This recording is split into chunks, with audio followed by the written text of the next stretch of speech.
Será que a invisibilidade era uma cor, um tamanho, ou apenas o peso do mundo nos ombros de quem ousava ser diferente? Para Amara Baptista, era tudo isso e mais. Aos 30 e poucos anos, Lisboa era o seu palco e a sua prisão, uma cidade de luz e sombra, onde a sua pele escura e o seu corpo generoso pareciam gritar num silêncio ensurdecedor, atraindo olhares que a despiam de humanidade antes mesmo de lhe conhecerem a alma. O seu apartamento, num bairro histórico, com o eco suave do fado a pairar nas noites quentes e o cheiro a café acabado de fazer pela manhã, era o seu refúgio. As paredes estavam adornadas não com fotografias, mas com as suas próprias criações digitais, colagens e poesias visuais, onde a dor e a raiva se transformavam em beleza sombria, um grito silenciado que apenas ela compreendia verdadeiramente. Era designer gráfica freelancer, um trabalho que lhe oferecia a solidão necessária para lamber as feridas, mas que também a afastava do pulsar caótico da vida que tanto desejava e temia. A última ferida ainda latejava. A Valente Solutions, liderada pelo carismático Gonçalo Valente, tinha sido o seu último calvário profissional. A promoção que lhe fora negada, apesar da sua qualificação superior, do seu portfólio impecável, das noites em branco a polir cada pixel. A justificação oficial fora vaga, corporativa, asséptica. Mas Amara sabia. Sentiu na forma como os olhares de Gonçalo Valente a atravessavam, como se ela fosse uma anomalia no seu universo de perfeição estética e sucesso fabricado. Ele, o homem branco, atlético, de fatos cortados à medida e sorriso fácil, o epítome do privilégio que a esmagava sem sequer se dar conta. Ou talvez, e isso era o pior, dando-se conta e deliciando-se com isso. Joana Neves, a sua amiga de longa data, tentava animá-la. Magra, branca, com um coração de ouro e uma ingenuidade que por vezes roçava o irritante, Joana era o seu elo mais constante com um mundo que parecia não ter sido feito para Amara. Tens de seguir em frente, Amara. Aquela gente não te merece, dizia Joana, mexendo o seu galão numa esplanada soalheira do Chiado, alheia à tempestade que se formava nos olhos expressivos da amiga. Amara forçava um sorriso. Eu sei, Jo. É só que, às vezes, cansa. Cansava. Era essa a palavra. Cansava ser sempre a exceção, a nota dissonante, o corpo que desviava olhares ou os atraía pelas piores razões. Cansava ter de provar o dobro para receber metade. Cansava a armadura que tinha de vestir todos os dias para enfrentar o mundo.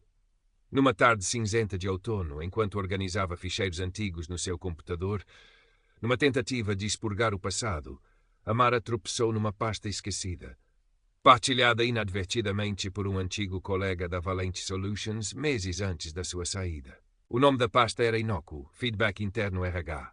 A curiosidade, essa velha traiçoeira, venceu. Clicou. Lá dentro, entre relatórios e avaliações, estava um ficheiro de áudio, uma gravação. A data coincidia com a semana da sua avaliação para a promoção. O seu estômago contraiu-se. Com mãos trêmulas, Amara colocou os auscultadores. A voz de Gonçalo Valente encheu-lhe os ouvidos, melíflua e confiante como sempre. Mas as palavras eram navalhas. Honestamente. Ricardo, a Amara Baptista tem competência técnica, não nego. Mas imagem é tudo. Precisamos de alguém com presença, alguém que inspire confiança aos nossos clientes internacionais. E, sejamos francos, uma mulher como ela com aquele tamanho e sendo... Bem, tu percebes. Não é a cara da Valente Solutions. Além disso, parece sempre zangada, não achas? Demasiado intensa. Seguiu-se uma risada abafada do tal Ricardo. Amara arrancou os auscultadores como se queimassem. O ar faltou-lhe nos pulmões. A sala começou a girar. Não era a confirmação que a chocava. Ela sempre soubera, no fundo. Era a crueza. A forma casual, quase entediada como a sua existência e o seu valor, tinham sido descartados com base na cor da sua pele e na forma do seu corpo. Demasiado intensa. Parece sempre zangada. As palavras ecoavam, misturando-se com outras mais antigas, sussurradas em corredores de escola, murmuradas em transportes públicos, gritadas em olhares anônimos. Aquele dia marcou o fim de algo em Amara. O cansaço deu lugar a uma raiva fria, cristalina. A invisibilidade que lhe fora imposta transformara-se numa capa. E sob essa capa, uma nova Amara começava a despertar. Uma Amara que já não se contentaria em sobreviver. Uma Amara que exigiria justiça. Não a justiça dos tribunais, essa miragem distante e inacessível, mas uma justiça sua. Uma justiça que faria Gonçalo Valente e o mundo que ele representava finalmente vê-la. A noite desceu sobre Lisboa, mas Amara não dormiu. O áudio repetia-se na sua mente, cada sílaba uma agulha. A raiva inicial, incandescente e caótica, começava a arrefecer, a solidificar-se numa resolução gélida. Já não havia lágrimas, apenas uma clareza cortante. Gonçalo Valente. Ele seria o seu foco. Ele que se escondia atrás de uma fachada de modernidade e inclusão, enquanto nos bastidores perpetuava o mesmo preconceito mesquinho que a assombrava desde sempre. Começou por ele. Horas a fio. Navegou pelas profundezas da internet, vasculhando cada canto da vida digital de Gonçalo. Perfis sociais imaculados, fotografias com figuras importantes, artigos elogiosos sobre a sua liderança visionária na Valente Solutions. Uma imagem pública tão polida que chegava a ser ofensiva. Amara procurava fissuras, por mais pequenas que fossem. A sua arte, antes um escape para a dor, tornou-se uma ferramenta. As suas colagens digitais começaram a incorporar subtilmente elementos da hipocrisia que descobria. Rostos sorridentes sobrepostos a palavras cruéis, slogans corporativos a sangrar em tons escuros. Era uma forma de processar, de manter o foco. Joana visitou-a no dia seguinte, trazendo pastéis de nata e preocupação nos olhos. Encontrou Amara absorta no computador, rodeada de chávenas de café vazias. Amara, estás bem? Pareces diferente. Amara olhou para a amiga, os seus olhos habitualmente melancólicos, agora com um brilho febril. Estou ótima, Jo, mais lúcida do que nunca. Hesitou, mas a necessidade de partilhar, de validar a sua raiva era demasiado forte. Contou a Joana sobre a gravação. Joana ficou horrorizada, solidária, mas também receosa. Isso é horrível, Amara. Devias denunciá-lo. Há leis contra isto. Amara soltou uma risada curta, sem alegria. Leis, Joana, por favor. Achas mesmo que alguém se importaria? A minha palavra contra a de Gonçalo Valente, o menino prodígio de Lisboa. Quem achas que eles ouviriam? Mas não podes deixar isto assim. Não vou, respondeu Amara, a sua voz baixa, mas firme. Não vou mesmo. Não revelou o que tinha em mente. Sabia que Joana não compreenderia. Ou pior, tentaria dissuadi-la com argumentos sobre ser a melhor pessoa ou não descer ao nível deles. Amara já não tinha estômago para essa conversa. A sua investigação sobre Gonçalo tornou-se uma obsessão. Descobriu que ele era patrono de uma instituição de caridade que promovia a diversidade no local de trabalho. A ironia era quase palpável. Participava em painéis sobre ética empresarial. Era um mestre da duplicidade. Amara começou a criar um perfil anónimo online, uma persona digital a que chamou a Sombra da Verdade. Através deste perfil, começou a seguir discretamente Gonçalo e outros executivos da Valente Solutions nas redes sociais, observando as suas interações, os seus círculos. Numa noite, enquanto perscrutava um fórum antigo de ex-funcionários de grandes empresas, encontrou um tópico vago sobre gestores tóxicos. Alguém mencionara a Valente Solutions. Amara contactou essa pessoa anonimamente. A resposta demorou, mas chegou. Um antigo designer júnior, despedido por falta de alinhamento com a cultura da empresa, partilhou a sua própria história de humilhação subtil e favoritismo descarado sob a liderança de Gonçalo. Não era uma prova irrefutável como a sua gravação, mas era mais uma peça do puzzle. Amara começou a delinear um plano. Não seria uma confrontação direta. Seria mais elegante, mais cirúrgico. Usaria a própria arma de Gonçalo contra ele, a sua imagem pública. Se ele vivia pela fachada, seria pela fachada que cairia. Os dias transformaram-se em semanas. Amara mal saía de casa. O seu apartamento tornou-se o seu quartel-general. As paredes virtuais do seu blog anónimo começaram a ganhar forma. Cada post era meticulosamente escrito, cada palavra pesada. Não publicaria nada ainda. E esperaria pelo momento certo, pela quantidade de informação. Um dia, Joana apareceu de surpresa. Amara, isto tem de parar. Estás a consumir-te. Olha para ti.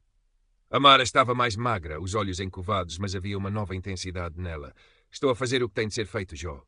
Mas a que custo? E se ele descobre? Ele é poderoso. O poder dele baseia-se em mentiras. E as mentiras têm perna curta, retorquiu Amara, mais para si do que para a amiga. O obstáculo maior era o medo. O medo da retaliação, de se expor, de falhar. Mas o eco da voz de Gonçalo na gravação era um aguilhão constante, empurrando-a para a frente. Então aconteceu. Numa gala de beneficência transmitida online, Gonçalo Valente subiu ao palco para receber um prémio por excelência em liderança ética. Amara assistiu, o sangue a ferver. Enquanto ele discursava sobre transparência e igualdade, Amara sentiu a sua última hesitação desvanecer-se. Era agora. Amara passou os 2 dias seguintes a polir o seu trabalho. Compilou um dossiê digital, a gravação de áudio, testemunhos anónimos, incluindo o do ex-designer júnior que concordara em partilhar a sua história sob anonimato garantido, capturas de ecrã de comentários internos dúbios e uma análise incisiva da hipocrisia de Gonçalo Valente, contrastando a sua imagem pública com as suas ações privadas. Tudo foi carregado para o blog A Sombra da Verdade. Criou vários e-mails temporários e perfis descartáveis em redes sociais. Com o coração a bater descontroladamente, começou a enviar links para o seu blog. Primeiro, para jornalistas de investigação conhecidos pela sua tenacidade, alguns dos quais já tinham escrito sobre a Valente Solutions, embora de forma positiva. Depois, para influenciadores digitais focados em justiça social e ética corporativa. Finalmente, para alguns ex-colegas que ela sabia terem também sofrido às mãos de Gonçalo, mas que tinham demasiado medo para falar. Não assinou com o seu nome, apenas A Sombra da Verdade. Depois esperou. As primeiras 24 horas foram um tormento de silêncio. Nenhuma resposta. Nenhuma visualização significativa no blog. Amara começou a duvidar. Teria sido tudo em vão. Mas na manhã do segundo dia, um pequeno blog de nicho sobre direitos laborais publicou um artigo citando A Sombra da Verdade. Depois, o influenciador com alguns milhares de seguidores partilhou o link, expressando choque. A bola de neve começou a rolar, pequena no início, mas ganhando velocidade. O clímax chegou 3 dias depois. Um dos principais jornais online de Lisboa, conhecido pela sua secção de investigação, publicou uma matéria de primeira página. A dupla face de um CEO, acusações graves abatem Gonçalo Valente. O artigo detalhava o conteúdo do blog de Amara, incluindo excertos da gravação áudio. Mencionava que várias fontes anónimas corroboravam as alegações.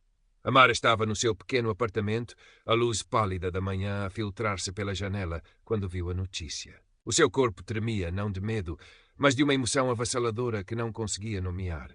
Era uma mistura de alívio, justificação e uma pontada de terror pelo que tinha desencadeado. O telefone de Joana tocou incessante. Amara, viste? Viste o jornal? Foi obra tua, não foi? Amara apenas conseguiu murmurar um sim. Nos dias que seguiram, o escândalo explodiu. Gonçalo Valente emitiu um comunicado vago, negando as acusações infundadas e prometendo tomar medidas legais contra os responsáveis pela campanha difamatória. Mas era tarde demais. A gravação áudio era irrefutável. Outras vozes começaram a surgir, encorajadas pela primeira brecha na armadura do CEO. Pequenas histórias, antes sussurradas, agora encontravam eco. A Valente Solutions entrou em modo de crise. As ações da empresa, se fossem cotadas, teriam caído a pique. Os parceiros de negócios começaram a distanciar-se. O Conselho de Administração convocou reuniões de emergência. A instituição de caridade que ele patrocinava emitiu um comunicado a reavaliar a sua parceria. Amara observava tudo à distância, através do escudo do seu anonimato.